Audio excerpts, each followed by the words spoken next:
بسیاری از جوانهای پاکدامن داریم که حلق تا در همو ملکای روز کار میکنن که در اونجا قریب در همین تویستان کم ترک هره افتا و گرم میکنه، هم پشوک شبه در میکنه زنوی و هم مجلیچ قلیچ هستن در همونجا و همو قدر خودشون نگه میدارن، سوال میتن، از حلال حرام میپرسن. جوان از پیر حالا که خیلی فرق داره دکن. طاعت و عبادتی در جوانی از پیری فرق دارد. یک نمازی در حالت جوانی بهتر است از 70 نمازی در حالت پیری. جوان دزدی کرده میتونه، زنا کرده میتونه، خیانت کرده میتونه، به طاعت عبادتی کرده میتونه، همه در قدرت داره. جوان قوت داره، میتونه کرده، طاعت عبادت هم کرده میتونه. و نستعینه و نستغفره و نعوذ بالله من شرور انفسنا و من سیئات اعمالنا. من يهده الله فلا مضل له ومن يضلله فلا هادي له والصلاة والسلام على رسوله محمد وعلى آله وأصحابه وأزواجه وذرياته وأهل بيته وسلم.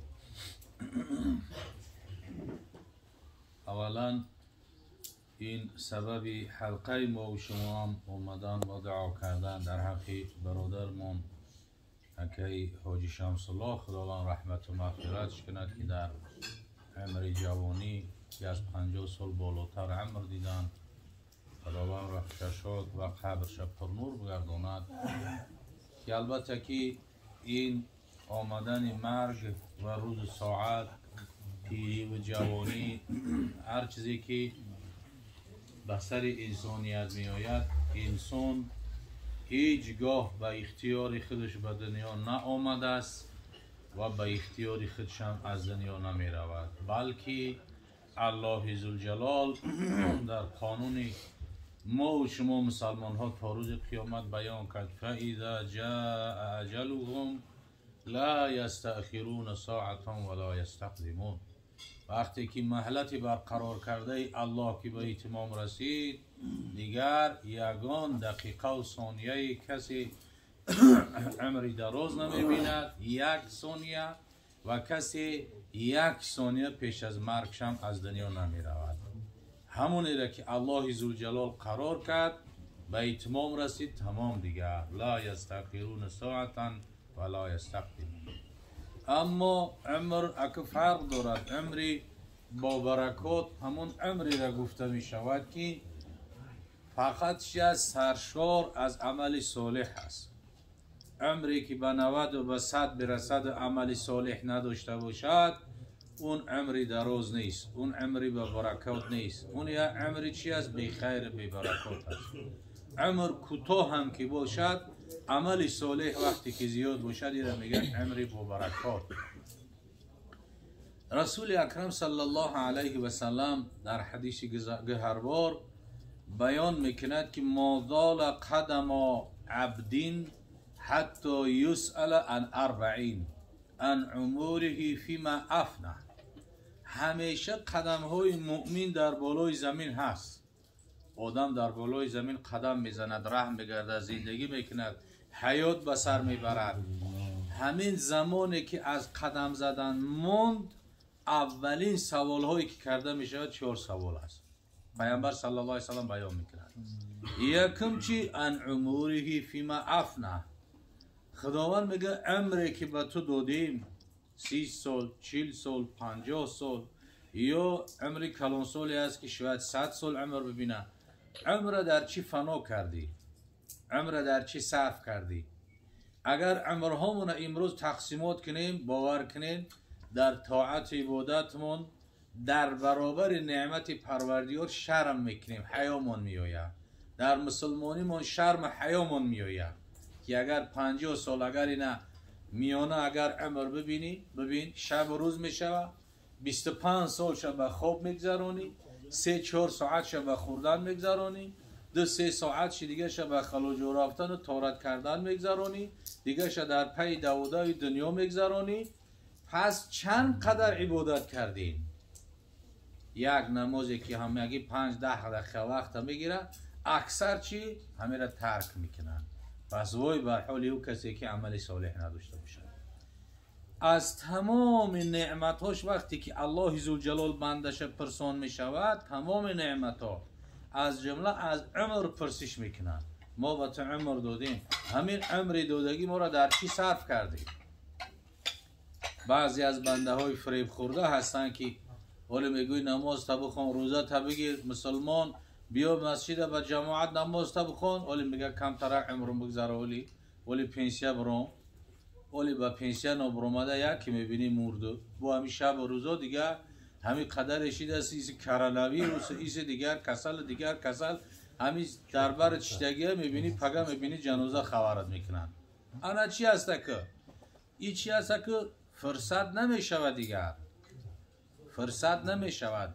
بدم هشیار باش که دم همین است، زیدم ماندی یقین جایت زمین است. حضرت مولای میگن بدم هشیار شو که دم همین است، همین دمی که الحال داری نفس میکشی همین را غنیمت بشمار حاضر.